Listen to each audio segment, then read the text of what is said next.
Muy buenas noches a todos. Gracias por asistir a esta pequeña conferencia, o más que todo conferencia, no. Yo pienso que es una pequeña tertulia donde quiero pues, expresar algunas ideas que tengo. Entonces, la idea es manifestar esto. En verdad, gracias a todos. Por favor, confírmeme de nuevo que me escuchan. Perfecto. Bienvenidos todos a este pequeño compartir. Bueno, en tiempos de crisis, el hombre pues siempre busca la manera de salir adelante. Bueno, y aquí tenemos con la tecnología este, trabajando y siempre pues luchando por el conocimiento, por siempre sacar adelante esto. Ok, mi nombre es Jairo Molina, soy profesor universitario, más de 20 años ejerciendo esta carrera con una especialidad. Soy licenciado en informática y matemática, una maestría en educación, estudiante de doctorado, también con otras inquietudes. Me he desarrollado mucho en el área de programación y también mi área de lo que es la informática educativa, el tratamiento de imagen en la hora de educación. Y bueno, mi intención es, siempre he querido manejar es sobre cómo aprender a plasmar una imagen en un discurso. A veces nosotros tenemos esas pequeñas inquietudes, queremos plasmar muchas cosas y no sabemos cómo hacerlas. Y en verdad, pues, quiero, quiero en este momento darle esa pequeña, digamos, ayuda. Más que ayuda es compartir, que es lo que nosotros buscamos siempre como docente. Bueno, vamos a empezar a partir primero de algo de por qué la imagen en el discurso. Cuando hablamos de discurso, vamos a hablar no solamente de una conferencia, puede ser una charla, nuestras clases cotidianas. Aquí la mayoría somos docentes, los que estamos aquí, y siempre el discurso, pues, tenemos que acompañarnos de algo, porque no solamente usar en la parte auditiva, sino reforzar con otros, digamos, sentidos, como es la vista, el tacto, y muchas veces tenemos que partir de eso. Es por eso que yo siempre en muchas de mis charlas hablo de esto. Una imagen dice más que 1000 palabras. Cuando hablamos de una imagen, la imagen muchas veces es abstracta, pero va en función de la percepción del individuo, va en función de su trayectoria, de su aprendizaje, de su evolución, de su idiosincrasia. Todo va en función de su forma de ser. Y es cuando vemos que la imagen puede a veces no decir nada, puede decir mucho. Yo estoy viendo en este momento, todos estamos viendo ahorita este ojo. Depende también del contexto. Yo puedo ver esta imagen, este ojo, la puedo ver en una valla publicitaria. Y yo puedo decir que en ese momento puede ser una publicidad de un maquillaje, de delineador, de un lente de contacto. Pero en este momento estoy en otro contexto, estamos acá y todos sabemos que esa vista, ese ojo que está ahí, tiene otro significado porque en el momento nos lo está diciendo. Además, nuestra idiosincrasia nos permite también dar esa percepción. Todo va en función digamos, la parte subjetiva de cada individuo, ¿sí? Y entonces, bueno, siempre tenemos que partir de por qué una imagen dice más que 1000 palabras. Pero bueno, vamos a empezar a hablar un poquito de la imagen en la evolución, porque quiero recalcar, esta pequeña charla que le estoy dando, no es que vamos a ser unos expertos en fotografía o en arte, ¿no? Simplemente quiero dar a conocer un poco sobre cómo manejar esa imagen o cómo proyectar. Si vemos la imagen, es una actividad humana que no solamente empezamos con lo que era el arte, la pintura. Es necesario en el ser humano, ya que él a través de eso nos permite transmitir nuestra nuestra idiosincrasia, nuestra cultura. Desde que el hombre comenzó en la prehistoria, en la pintura rupestre, en donde el hombre reflejaba su existencia. En ella se encuentran las primeras manifestaciones de plasmar la imagen y su interacción con el entorno, la sensación de realismo, porque eran pinturas sobre superficies no lisas, rupestres, donde participaba lo que era los colores, la policromía, el volumen de esas figuras sobre rocas, y de alguna forma el individuo en esta época lo que buscaba era tratar de plasmar o mostrar su imagen de lo que lo rodeaba, sobre todo los animales, ¿sí? Digamos, pintando alrededor cómo entraban, sobre todo en el fondo de las cuevas, que era lo que se encontraban en estas pinturas. Luego, siglos después, el hombre agrupado en sociedades empieza a desarrollar otro tipo de imágenes, llamados artes pictóricos, como en el caso de los egipcios, que ellos amaban, ellos le rendían culto a la muerte y a todo lo que tenía que ver con ultratumba, a los faraones, a su vida cotidiana, como la caza, la pesca y otro tipo de celebraciones que vemos acá. Luego, los griegos, que ellos amaban mucho lo que era la belleza. El arte griego se puede ver por los deportes, la época en que sobre todo las guerras, las luchas, la danza, y ellos le dan un culto a lo que era al individuo, a la figura, a la belleza, a la estética. También los romanos decoraban sus villas con frescos de bodegones, como vemos acá, mitos, paisajes, naturalezas muertas, cotidianas, retratos de su vida. Luego, a través de la historia en la época romana, cuando el cristianismo pues empieza a tomar. Entonces, fíjense que hasta ahora hemos visto que la imagen también nos ubica en el tiempo. Cuando representamos y vemos una imagen, nos ubica en el tiempo. Vemos acá, por ejemplo, en la Edad Media, famosos escultores y pintores, no solamente los pintores, Miguel Ángel y otros tipos de arte que existían, nos ubican en el tiempo, como vemos acá. Fíjense que vemos esta figura, la Mona Lisa, o la vemos todo, la identificamos como una obra pictórica que dice mucho en el tiempo, pero si la vemos de acuerdo a nuestra percepción, si en este momento yo fuera un artista, yo la veo de otra percepción a que la vemos otras personas. Por ejemplo, yo la detallaría, por ejemplo, su estética, los colores, la pigmentación, la perfección de las manos, sobre todo los labios, y todo eso. Si lo veo desde otro punto de vista como historiador, puedo marcar un hito, por ejemplo, lo que era este artista, ¿sí? Que fue un artista, digamos, dedicado a muchos inventos científicos. Entonces, lo veo por otro sector. Eso va en función repito, mi percepción y mi subjetividad como individuo. También vemos la historia, esta figura, la vemos como un arte, pero también marca un hito. Marca también el inicio en la Revolución Francesa sobre la evolución de muchos, digamos, cuando empezaron las independencias, cuando Francia marcó esa pauta, en Estados Unidos vino todo lo que es la independencia de América. Entonces, vemos la imagen como una figura distinta. Igualmente, esta imagen dice mucho.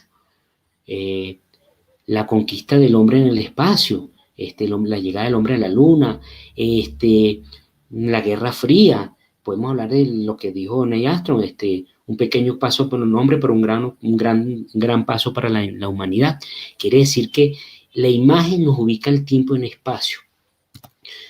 Otra típica imagen, por ejemplo, el caso que vemos acá de esta foto, que para muchos es tragedia. Hablamos de terrorismo, hablamos de muerte, hablamos de cualquier tipo digamos, de lo que es la parte negativa, porque nos los ubica.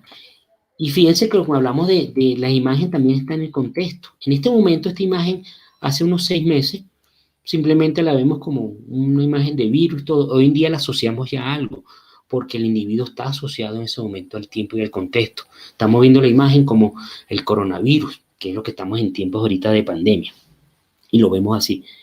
Entonces, hemos visto hasta ahora la imagen, cómo nos ubica en el tiempo, cómo nos marca, y simplemente sin decir nada, pero dice mucho, porque, insisto, va en la función del individuo, nos va marcando la pauta. Entonces, cuando hablamos de que es una imagen, ¿sí? Decimos, vamos a entender que es una imagen.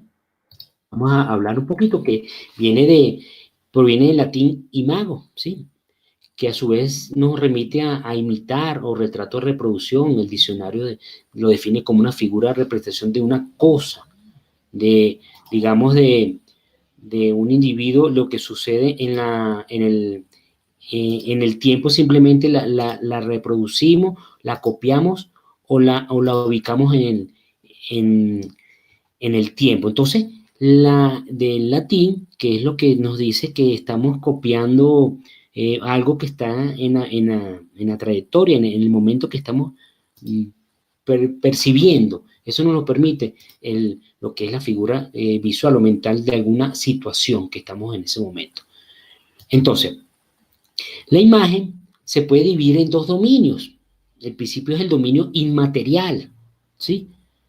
El inmaterial, cuando hablamos de visiones, fantasías de nuestra mente, como todo eso va a funcionar en nuestra mente, el esquema, modelo, todos esos son resultados de una imaginación y en la memoria de la percepción externa, subjetiva. ¿Por qué? Por el individuo. Luego tenemos el otro dominio, que es el dominio visual. Hablamos de diseño, pinturas, grabados, fotografías, imágenes cinematográficas, televisivas, la misma infografía. Entonces, estas imágenes son las percibidas por ¿quién? Por los sentidos en el mundo exterior. Son formas con alto grado de evocación. Una imagen definida ópticamente real, donde influyen lo que es la luz, el prisma y todo lo que permite de alguna manera trabajar y de alguna forma el percibirse por el individuo, por en este caso los sentidos de la vista como tal. Luego, cuando hablamos de eso, entonces las imágenes las podemos clasificar. Podemos hablar de imágenes directas. ¿Qué es eso? Son signos naturales, aquellas que vemos en modo natural. Es decir, tienen una interpretación directa o de reconocimiento. Si nosotros vemos las tres imágenes que están ahí, son imágenes directas. Yo puedo ver que vemos una montaña, vemos unos leones y una playa. Pero cuando nosotros le aplicamos nuestra subjetividad, porque puede ser directa, pero también de indicio, por experiencia, yo estoy viendo esa montaña que estamos aquí y ya mi percepción me la dice otro, me dice un lugar que es conocido para muchos que están acá. Por ejemplo, esos son los morros de San Juan de los Morros, Estado Guárico, eso es Venezuela. Quiere decir que yo ya con esa imagen me da otra percepción de lo que estoy viendo. El león desde el punto de vista, lo veo como un animal feroz, pero si tenemos otra percepción, amor, soy veterinario, la puedo ver otro tipo mira, es un canino, tiene de la familia tal. Igual la playa muchos la conocen y la que nos conocemos, por ejemplo, sabemos que es una playa del estado de Venezuela, de Falcón, y el que tenga más percepción sabrá cuál es. Eso es un callo, son los callos en las playas Plaicás, por ejemplo, Paiclás, perdón. Entonces quiere decir que la percepción, la subjetividad nos da esa imagen en imagen que tenemos que ver. Hay imágenes de indicio, que por lo que vamos a decir, por nuestra experiencia y aprendizaje nos dice, son señales naturales, pero que mantienen una relación lógica y directa con lo que significa. Si yo veo ese humo ahí, ya mi experiencia me dice que hubo fuego o hay fuego.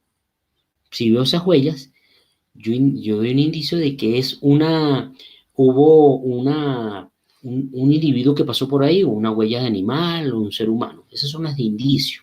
Son las que nos permiten, son señales que nos permiten de alguna forma detectar eso en lo pasado, como un animal, o hubo un humo donde se estuvo quemando algo, o cualquier cosa. Luego tenemos las imágenes de íconos. Son todo el conjunto de imágenes creadas por el hombre, que en mayor o menor grado mantienen una relación de parecido con lo representado.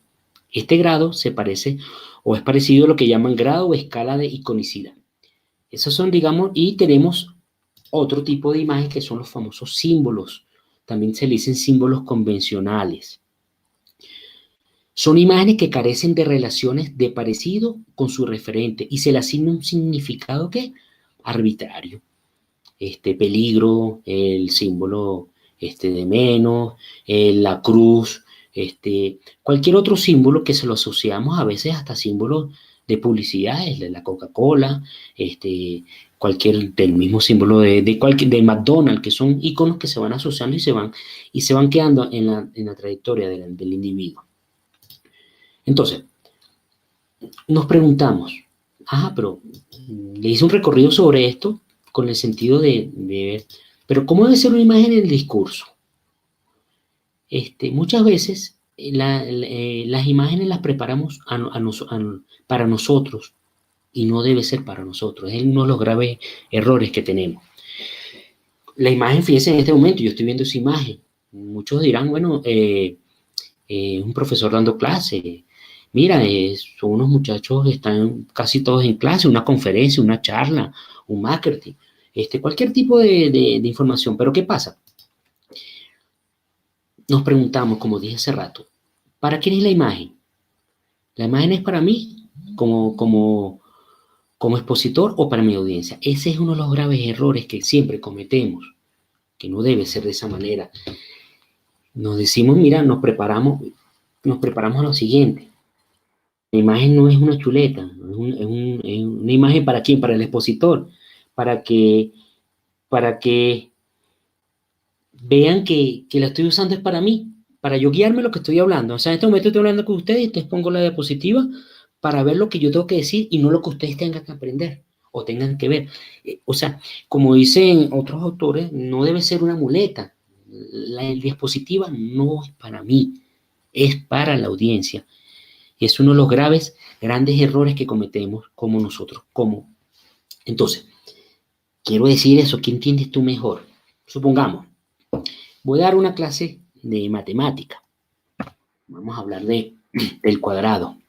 Y digo, es una figura geométrica que tiene 4 lados iguales, 4 ángulos rectos. Perfecto. Pero, ¿qué les parece mejor? ¿Esta o esta? El cuadrado, les muestro la figura.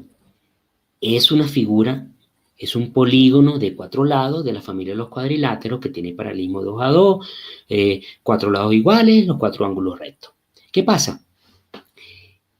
El individuo o lee o escucha. Es difícil, yo creo que no está muy preparado el individuo para leer y escuchar a la vez. Otro ejemplo. Supongamos, esto era unas láminas, a veces yo guardo de mis estudiantes o ejemplos pues, de este tipo de material. Fíjense, esto era sobre una tesis de frutas no tradicionales. Fíjense, hablan de las oportunidades. Miren la lámina. Yo soy el expositor en ese momento. Voy a leer. Oportunidades. El enfoque que estamos realizando hacia las frutas no tradicionales nos genera una ventaja competitiva en el mercado por ser pioneros en la elaboración y distribución de dichas mermeladas ante los demás competidores que realizan productos con frutas tradicionales, por lo que ganaríamos tiempo logrando que el producto se posicione en la mente del consumidor y sea fiel en nuestra marca. Hasta me cansé leyendo. ¿Por qué? Porque estamos leyendo, no tenemos que hacer las pausas gramaticales y listo. Pero pregunto, yo como participante a mí me aburre leer todo eso. Yo particularmente lo veo mejor de esta manera y no sé qué me dicen ustedes. Oportunidades. Preparo esquemas mentales para el individuo. Entonces, fíjate, es justo un enfoque. Esto va en función también de la verborrea, del conjunto de palabras que tenga el individuo. Fíjate, el enfoque, y podemos empezar a hablar las frutas no tradicionales, tiene una ventaja competitiva desde el punto de vista porque somos pioneros en producir la mermelada que ganamos tiempo y obligamos al consumidor o ganamos al consumidor a que sea fiel a nuestra marca. Entonces, vemos otro tipo de información donde el individuo puede captar mejor la información, la puede ver de otra manera, como estamos viendo acá. Entonces, aquí, por ejemplo, yo me baso mucho, a veces leo algunos, y por ejemplo el caso de Richard Mayer, un psicólogo americano, donde él plantea los principios del aprendizaje multimedia, ¿sí? Lo que es el trabajo sobre metodología del diseño instruccional y learning. Probablemente el psicólogo educacional más relevante en los últimos años. Habla de pasó unos estudios sobre los principios del aprendizaje multimedia. Estos principios son resultados de investigaciones empíricas que hizo el profesor, el psicólogo, por ejemplo, presentaba entre ellos diapositivas fáciles de digerir, llámese digerir, de entender, fáciles de captarlas, fáciles de entenderlas, y otras que eran más difíciles. Y se le preguntaba a las personas, se hacía un cuestionario, y captaban más no captaban más, recordaban y podían tener mayor atención, sobre todo cuando las láminas eran mejor digeridas en el sentido figurado. Ustedes no se han dado cuenta que cuando ustedes están hablando, porque la imagen siempre, por más que tengamos texto, siempre hablamos a nivel de imagen. Siempre digo, ok, yo estoy explicando algo y ¿me entendiste? Sí, sí, ya lo veo. Muchas veces usamos de imagen. Entonces, Meyer pues hablaba sobre distintos tipos de investigaciones, ¿sí? Donde ten en cuenta que la sobrecarga cognitiva a veces satura y no deja y hace que el individuo se, se bloquee. Entonces, entre los principios que tenemos, que habla Richard, tenemos varios principios de multimedia, continuidad, temporalidad, son 11. Hablando del principio multimedia, se dice que las personas aprenden mejor cuando los contenidos se muestran en forma de imagen más texto, es decir, que si solamente texto. Esto, por ejemplo, yo lo apoyo mucho con los mapas mentales. Los mapas mentales nos facilitan eso. También otro principio que podemos hablar de es el principio de continuidad. Es decir, las personas aprenden mejor cuando las imágenes y palabras se hacen contenido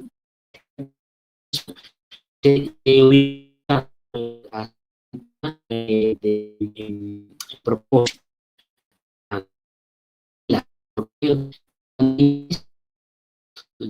que no nos permite. O sea, este día no solo pertenece al aprendizaje multimedia, sino a otros principios básicos como tal.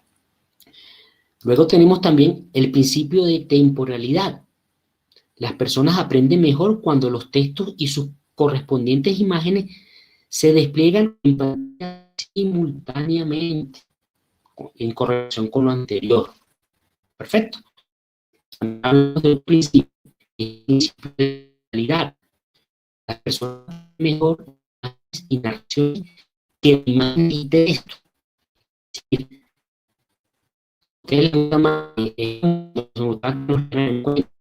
No, pues lee el cuento, no gusta que me lo lean, porque aparte que sentidos y de alguna manera es mucho mejor el captar, es un principio de la modalidad. Tenemos la redundancia. ¿Quién nos dice la redundancia? La persona aprende mejor cuando la imagen utilizada son explicadas desde una narración o un texto escrito, pero no ambas a la vez. O lo ves o escuchas, como lo dije hace rato. No podemos, pero sí asociado a la imagen es lo que nos va a permitir esa manera. La imagen nos contribuye a eso. Luego tenemos el principio de coherencia. El principio de coherencia, las personas aprenden mejor cuando las imágenes, palabras o sonidos tienen relación con los contenidos que eliminan de la pantalla. Eso quiere decir que cuando un contenido no nos sirve, simplemente lo eliminamos. Si el principio, o sea, ¿para qué saturar algo de tanta imagen? ¿Para qué saturar tanto, digamos, una imagen? Creo que hubo un tiempo de retardo en la comunicación. Verifíqueme si se está escuchando otra vez, por favor. ¿Me escuchan otra vez, por favor? ¿Me están escuchando? Por favor, indíqueme si se está escuchando. Que tuvo lenta la señal un rato. Vamos a ver. ¿Me siguen escuchando? Ok, sí me están escuchando otra vez, ¿verdad? Ok, seguimos. Perfecto. Ok, entonces, vamos a retroceder. Creo que la lámina anterior no se llegó a ver. Cuando hablamos del principio de redundancia, cuando dije que el principio de redundancia estaba ahí, fue cuando se cayó la señal. El principio de redundancia nos dice que las personas aprenden mejor cuando las imágenes utilizadas son explicadas a través de la narración o el texto, pero no ambas a la vez. No podemos narrar y o sea, me lo narran y en ese momento leerlo, no, pero sí asociado a la imagen. Cuando hablaba de la modalidad y la coherencia, que si es relevante, si no es relevante, eliminarla. No debemos, no debemos, digamos, colocar imágenes por colocarla o información. A veces saturamos una exposición o una charla. Tenemos la señalización. Las personas aprenden mejor cuando se agregan señales que indican dónde deben poner su atención o en algún momento determinado. Cuando quiere hacer hincapié, puedo colocar un texto de un color más fuerte, colocar una mano, colocar, no sé, cualquier tilde que nos permita de repente hacer una abstracción, sobre todo para que haya una mayor presentación. Tenemos la segmentación más que todo, de repente en las charlas no, pero se puede dar sobre todo en videos educativos. Las personas aprenden mejor cuando los contenidos están divididos en pequeños apartados. Cuando ustedes hagan videos educativos, no hagan videos educativos tan grandes, porque una persona 1 hora no se va a cansar. Pueden ser videos de 20 minutos y como tal. Luego tenemos otro principio, que serían los principios de preentrenamiento. ¿Qué significa esto? Que en los preentrenamientos las personas aprenden mejor cuando se les introduce los conceptos claves de la formación antes de ver los contenidos de desarrollo. Es como voy preparándolo, ¿sí? O sea, introduce los términos y definiciones principales. Si voy a hablar de algo, yo en este momento voy a hablar a ustedes de la imagen, es bueno que les di un poco sobre la breve historia de la imagen, de dónde viene la palabra imagen y como tal. Y eso de alguna forma es un preentrenamiento. Otro principio. Personalización, ¿sí? Las personas aprenden mejor cuando el tono que utilizamos en la narración de los cursos online o las conferencias o la charla es familiar y formal. Mire, yo siempre, es mi manera de ser como docente, siempre no he estado en desacuerdo con el docente que pone esa barrera entre el docente y el estudiante. Acuérdense que cuando hay más nivel más cercano, el estudiante se siente menos limitado y puede entender. Acuérdense, tomamos el caso del aspecto social, el mismo Vygotsky y otros autores, cuando te hablan de que cuando estamos en el mismo nivel, el mismo aprendizaje colaborativo también, cuando estamos en el mismo nivel tenemos mejor entendimiento. Es decir, si a mí me explica el profesor o me explica un compañero, es posible que el compañero le pueda entender mejor, así me lo digan igual. Pero me van a decir, ya no hay otro tipo de lenguaje, hay otro tipo no está esa barrera de que el profesor tiene más conocimiento que yo y me puede reprobar, todas esas cosas que influyen. Entonces la personalización influye. Hablar un lenguaje más suave no quiere decir vulgar, pero a veces no. Depende de la audiencia. Si la audiencia no me lo permite, usar palabras técnicas, pero también palabras que lo adecúen.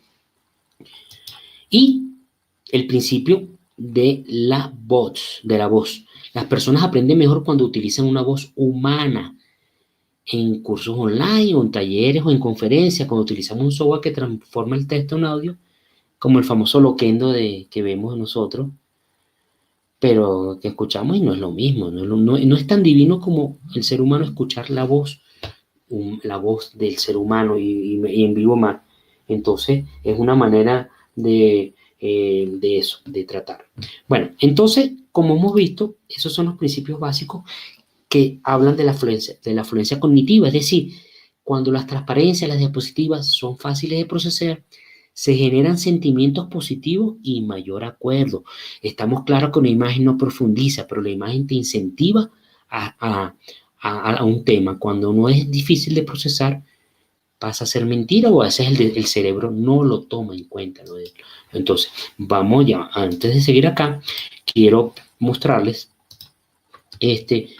cómo debemos hacer. Miren, existen muchos programas, ya sé en el mercado, yo hice estas diapositivas, más que todo el esquema, no es buscar el esquema, cómo presentarlo, sino cómo debe ser, cómo es el deber ser.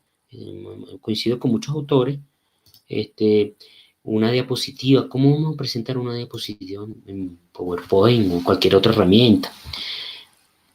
Por ejemplo, el mensaje.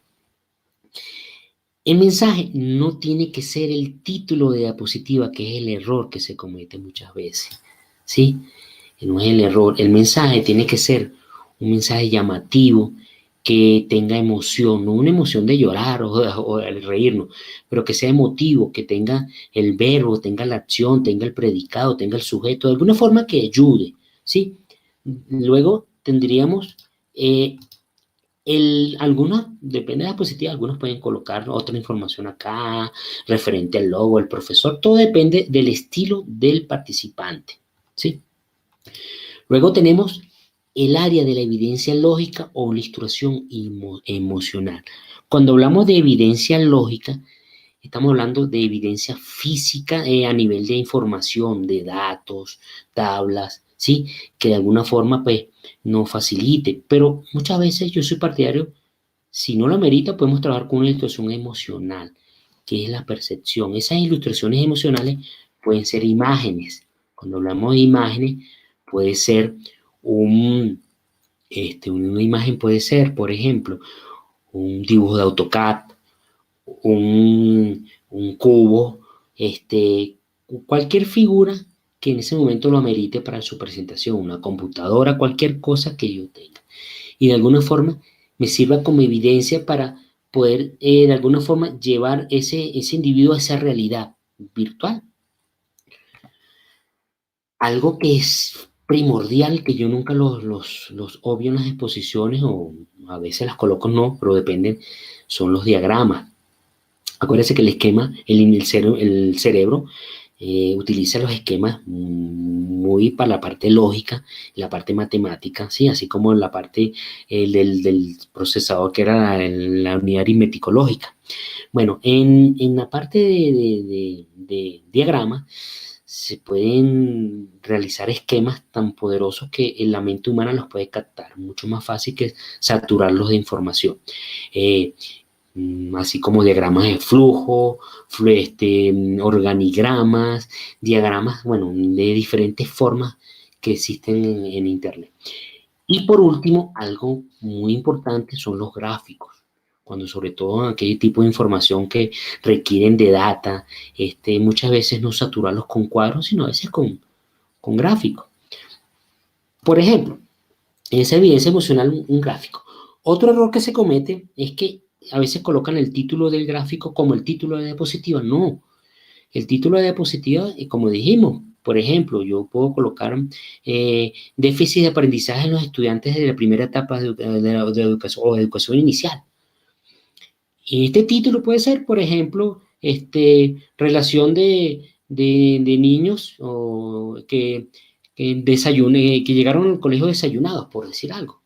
Presentamos el gráfico. Esto de alguna forma nos permite inferir sobre eso, que puede ser una de las causas. Mira, las causas del déficit que se puede comprobar, mira, más el 70% de individuos, si estamos hablando de algo estadístico, obvio, ¿no? Más del 70% de individuos de estos niños vienen con hambre. Resulta que uno de los grandes problemas para el aprendizaje del déficit, niño con hambre, pues no va a tener la misma disposición que alguien que tenga por ejemplo, ya haya comido, por ejemplo. O sea, con hambre no se puede pensar.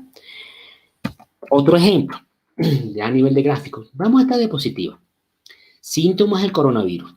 El COVID-19 afecta de distintas maneras en función de cada persona. Es decir, la mayoría de estas personas que se contagian presentan síntomas de intensidad leve, moderada, y se recuperan sin necesidad de hospitalización.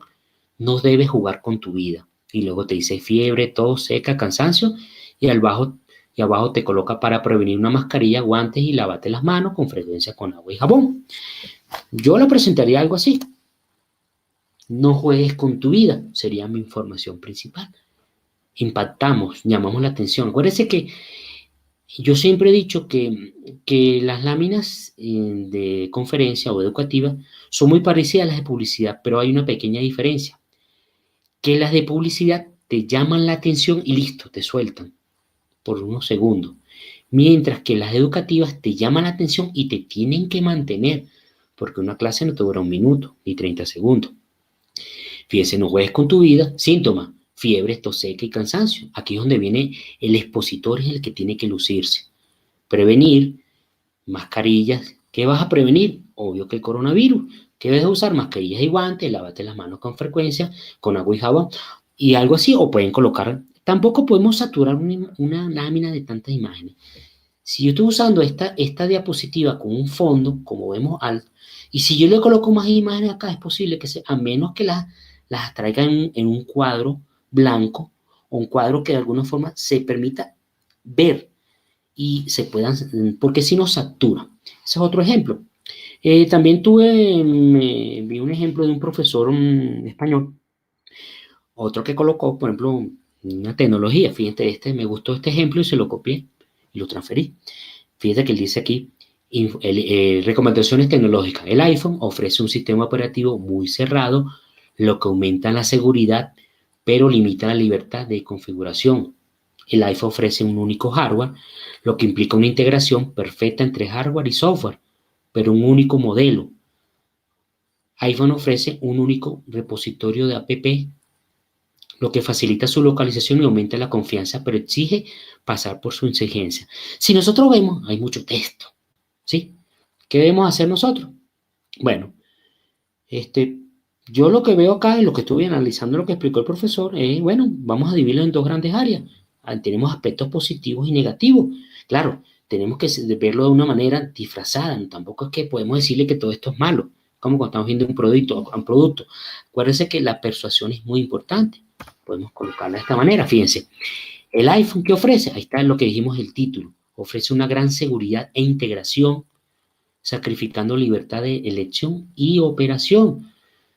Tenemos como ventaja o virtudes, que es de seguridad, una integración de hardware y software, repositorio de PPS, claro, todo eso lo podemos opinar. Obvio que tiene algo de sin libertad, no es un único modelo y es cautividad. De alguna forma presentamos la información de esta manera que lo estamos viendo. Y eso nos facilita este tipo de información. Entonces, fíjense que yo les quería mostrar también, seguimos, antes de seguir ejemplos. Yo, por ejemplo, soy muy partidario. Yo una pequeña conferencia que tuve de dictar aquí en Perú sobre, por ejemplo, los mapas mentales. Yo uso los mapas mentales, me gustan usar los mapas mentales. ¿Por qué? Hay mitos de que hay personas que dicen que los mapas mentales son infantiles. No, eso es un mito muy grande. ¿Por qué? Los mitos, porque yo utilizo figuras, iconos, no. Porque la seriedad te le da el discurso, no la imagen. La imagen tú puedes persuadir al individuo. Acuérdense que a través de una imagen yo puedo captar, yo puedo recordar. Muchas veces asociamos conocimientos a imágenes. Muchas veces la mente humana pues asocia al discurso este tipo de información. Cuando yo veo la M de McDonald's, yo lo puedo asociar a otra cosa. Y entonces, porque para mí es fácil recordar M de McDonald's, pero puede ser que M yo me estoy acordando por ejemplo, de los símbolos de la multiplicación, por decir algo.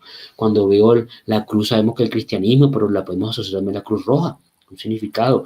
El pizarrón, lo estamos asociando directamente a la educación. Entonces, los mapas mentales, de alguna forma, como basados en Tony Buzan, no es la idea de esta exposición, pero lo quise sacar a relucir, que era uno de trabajos que las funciones del cerebro, lo que era el control del lado izquierdo, las habilidades musicales, las formas tridimensionales, las habilidades para el arte, la intuición, la imaginación, la parte derecha que habla del lenguaje, las habilidades numéricas, escritura, lectura, razonamiento. Hay que muchas veces como profesores, como en manejo de imágenes, tenemos que aprender a eso. Entonces, ¿qué te permiten los mapas mentales?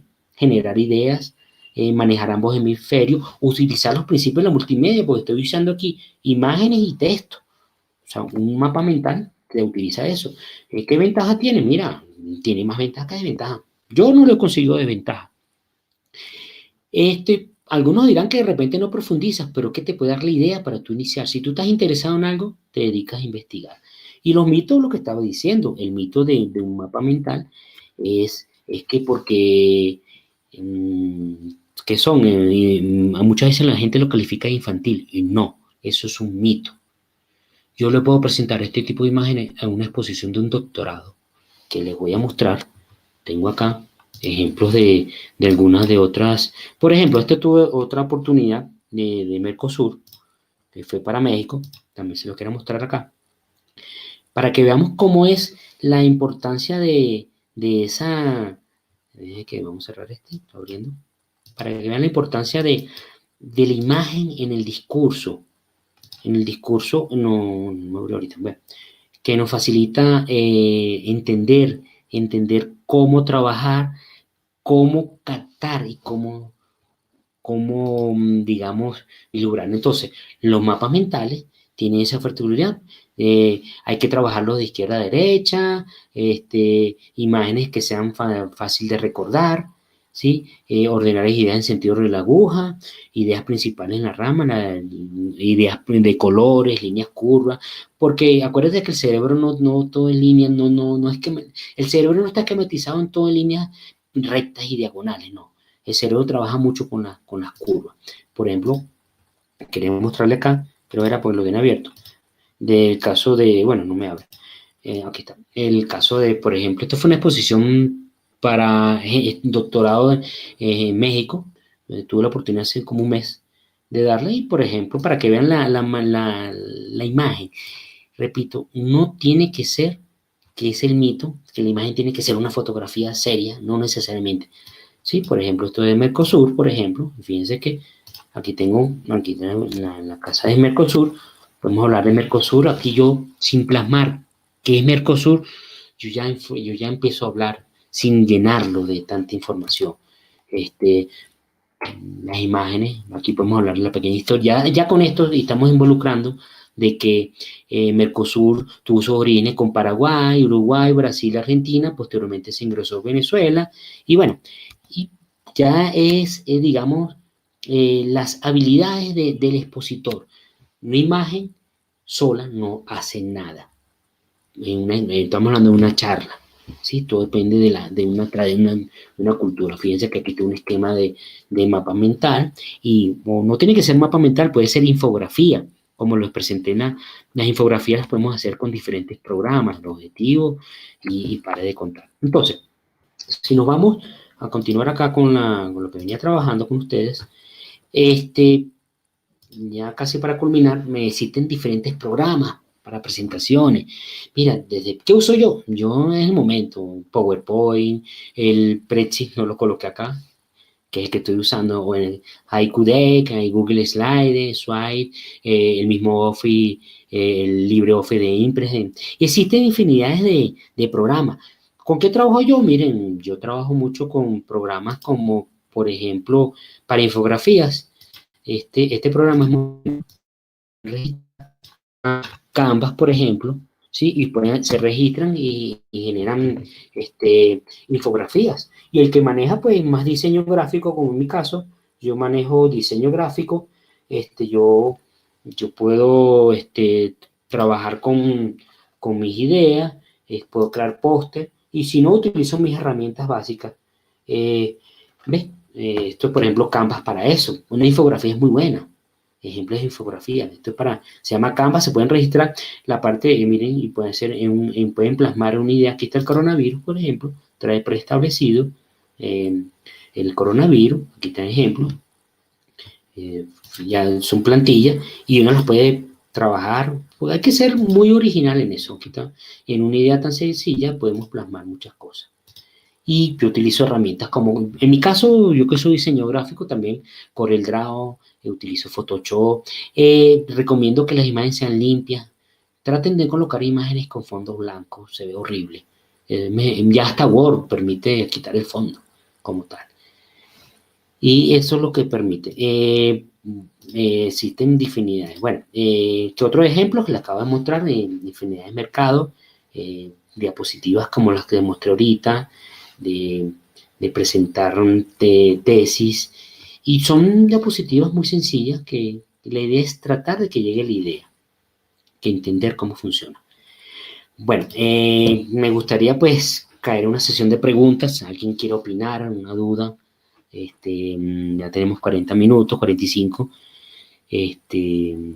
Me gustaría pues escuchar opiniones. ¿Alguien quiere plasmar una pregunta? Pueden intervenir por acá, por favor. También por el chat de WhatsApp. También está el profesor William Cortés, me está ayudando en esto. Y me gustaría pues interactuar. ¿Alguien alguna pregunta? ¿Alguna duda? ¿Quieren opinar algo? Compañeros que están aquí en esta tertulia. Entonces me gustaría pues alguien pueda participar para entender qué es la imagen, tan importante que es una imagen en esto. Yo pienso que todo siempre lo asociamos a una imagen, todo lo asociamos a una imagen. Y bueno, quiero escuchar opiniones, alguien pueda participar. Carmen, ¿quieres opinar algo? Gisela, la profesora Ana, ¿alguien quiere opinar algo más? Sería bueno para que haya una interacción. Acuérdense que esto sería, por más que estamos usando el canal de YouTube, ¿sí? Podemos utilizar la parte duplex a través del chat, ¿sí? Me gustaría, pues, alguna duda, alguna inquietud. Como siempre he dicho, no hay preguntas tontas, sino tontos que no preguntan. Siempre digo a mis estudiantes. Es manejar eso. La estética en una diapositiva es muy importante. Estoy claro que en algunos momentos no presentamos, no todas fueron, pero es con el propósito de ir fabricando una imagen sencilla, fondos claros, los contrastes. No utilicen amarillo con blanco, por ejemplo. Cuando quiero hacer un resaltado, no utilicen rojo con azul, porque cansa. Me están preguntando por acá, ¿hay alguna diferencia en cuanto al tiempo y diseño de imágenes? Sí, sí, claro. Muy buena pregunta, María Dorta. Ella está en Chile. Sí, sí, claro, porque yo pienso eh, para niños distintos. De hecho, es más fácil trabajar para niños que para adultos. Porque el niño tiene una imaginación tan, tan bárbara que de aquí yo puedo sacar preguntas. Miren, tuve una oportunidad, no sé si lo amerita, tiene que ver esto con, por ejemplo, me pasó una experiencia con unos niños. Muchas veces creemos que porque no tenemos un software educativo no podemos hacer una clase. Yo inicié una clase así. Teníamos Word, era Word. Y yo empecé a escribir esta palabra, AIGA. Empecé por ahí. No sé si todos las pueden apreciar. ¿Sí? En un momento el diccionario me la marcaba, ¿sí? Y empezamos a jugar. Empezaron los niños a decir, profe, pero me marca en rojo. Y otros decían, pero ¿por qué en rojo? Profe, porque AIGA no se escribe. ¿Cómo se escribe AIGA? Y empieza a jugar. Mire, el niño tiene tan impregnado en la piel, en la creatividad, que una imagen para un niño es fácil. Sí, hay que ser sutiles. Los colores para los niños deben ser más llamativos, colores más, porque no es lo mismo en la vista de niños, una vista pues que por lo menos son más sanos, no están cansados como el caso del adulto, los colores fuertes, las letras, la tipografía tiene que ser un poquito más, para los adultos tiene que ser más grande, a veces porque hay personas que lejos no ven. El niño pues no, el niño tiene una vista casi 20/20 y pues de alguna forma pues hacen eso. Pero sí, pienso que sí debe ser un poquito hasta más recreativo con los niños. No puedo jugar más con los niños. A mí me dicen de hacer una diapositiva para un niño y me luzco. Me luzco en el sentido sino que me gusta porque no tienes limitaciones. No sé si estás con eso, María. ¿Estás conforme? Carmen, ajá, Jenny me dice, gracias, Jenny. Muchas gracias. ¿Recomiendas, Jenny Padilla, en Venezuela, recomiendas algunos colores para apoyar la usabilidad en cuanto a las presentaciones online? Sí, mira, los colores pasteles es importante, Jenny. Los colores pasteles, mira, yo utilizo mucho el blanco. De hecho, esto lo hice a propósito. Este azul, por más que se ve, este azul cansa. Los colores de fondo no deben ser colores tan fuertes. Yo utilizo muchos colores pasteles, ¿sí? Yo utilizo colores suaves y los contrastes. Este contraste, por ejemplo, no, esto es porque ya está en una imagen prediseñada. Pero, por ejemplo, si yo agrego ahorita en este momento, voy a mostrar ahorita, por ejemplo, esta diapositiva. Y si tú ves el contraste, por ejemplo, voy a colocar aquí un momentico, toda intención, un color azul y tú lo colocas encima una letra blanca, amarilla, por ejemplo, amarillo, ¿sí?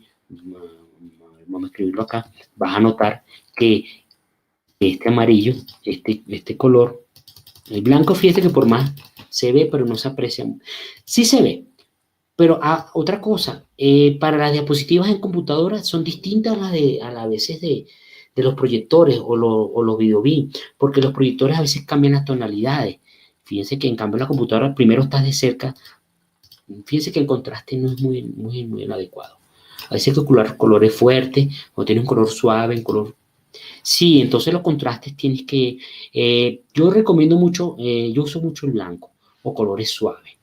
Un azul muy pálido, que no canse en la vista. Yo lo llamo droga visual. Ustedes se imaginan ver esta lámina, supongamos que yo la tengo ahorita acá y la voy a poner rojo y esto amarillo y vamos a quedarnos vernos esto por 5 minutos. Yo lo llamo droga visual. Esa droga visual, imagínense, vamos a salir con los ojos cansados, ¿sí? Nos va a cansar. No sé si estás de acuerdo, eso es lo que yo manifiesto. Ok, por ahí me preguntan, la presentación de mi tesis fue realizada con mapas mentales en su oportunidad. Eso me permitió establecer una comunicación estratégica. Perfecto, me dice YAL 27. Sí, eso es correcto, los mapas mentales son. Yo defiendo mucho los mapas mentales. Miriam me dice, ahora más que nunca con social media, exacto, los niños usan la mayormente imágenes, por ejemplo, emojis, sí, las imágenes mismas en las personas, las nuevas generaciones, sí, la generación X de los niños, por eso nosotros somos, sobre todo los contemporáneos, somos generación híbrida, sí, venimos del lanzamiento del hombre a la luna, pasamos por los 70, algunos 80, bueno, yo soy del 2000 para acá, pasamos de muchas generaciones y hemos pasado muchos momentos y nos tenemos que ir, hemos ido mutando, mientras que los niños de esta generación ya nacen con una tabla debajo del brazo. ¿Alguien tiene otra pregunta? Ajá, me dice Florana, las imágenes como los GIF son recomendables en las presentaciones. Eh, sí y no, una que otra, Flor. No podemos saturar yo no estoy de acuerdo que saturemos una diapositiva, ya voy a quitar este amarillo que ya me tiene, no podemos saturar una imagen de tantos movimientos. Puedes tener una. ¿Por qué? Porque son distractores. Entonces, cuando tú estás hablando y estás más pendiente, el profesor está hablando o el expositor está hablando y yo estoy pendiente de la figura. Muchas veces, a veces los videos, José Madrid, José Madrid, ya, está bien, ya vi tu. Ajá, volviendo al tema, Flor, tú me decías, se pueden colocar por muy levemente y no todo el tiempo. Y siempre yo soy recomendable utilizar esquemas mentales, colores, estandarizar dentro de lo que se pueda, es mi percepción, estandarizar los, las diapositivas, las imágenes. ¿Para qué? Para que después cuando venga otra, ya el cerebro esté adaptado a ese comportamiento y sea más fácil la comprensión. Gracias, muy amable por su. Gracias, Jenny. ¿Alguien más tiene otra pregunta? ¿Quiere opinar algo más para ya culminar con esta pequeña charla? Estoy a la disposición, está en mi canal. Sí me gustaría que se suscriban. Y los que no se han suscrito, también las opiniones, pueden comentar los videos. Este canal yo lo habilité con el propósito de dedicarme a la informática educativa y al aprendizaje. De hecho, hay varios tópicos. Estoy trabajando con estadística, matemática, programación, probablemente, que ha sido los fuertes míos. No lo he habilitado todavía. y algunas otras transmisiones que pueda empezar a hacer y hacerles llegar a ustedes, porque es mi idea es transmitir el conocimiento y yo creo que es lo que eso nos llena a nosotros los docentes, más que como la propaganda de las tarjetas de crédito. Un libro puede costar tanto, un bolígrafo puede costar tanto, pero sentir el agradecimiento de tus estudiantes y que te reconozcan, eso no tiene precio. Bueno, si no hay más preguntas, si alguien no quiere opinar más, bueno, yo creo que ha sido todo por hoy. Gracias por su atención. Espero que vernos constantemente. Yo voy a estar alimentando este canal con información. Igualmente será bienvenido. Ustedes quieran colaborar, pueden ser bienvenidos. Hay un proyecto muy bueno con la compañera Carmen Logreira, que me gusta ese proyecto de Patico Diule, muy bueno. Lo puedes escribir por ahí, Carmen, y lo puedes colocar el link, porque es muy bonito ese proyecto, me encantó. Y estamos a la orden para cualquier cosa. Su servidor, pues, espero vernos en otro momento. Y bueno, gracias por todo y nos vemos en otro momento. Hasta luego. Gracias. No se olviden suscribirse en el canal, por favor, y comentar algunos videos. Hasta luego.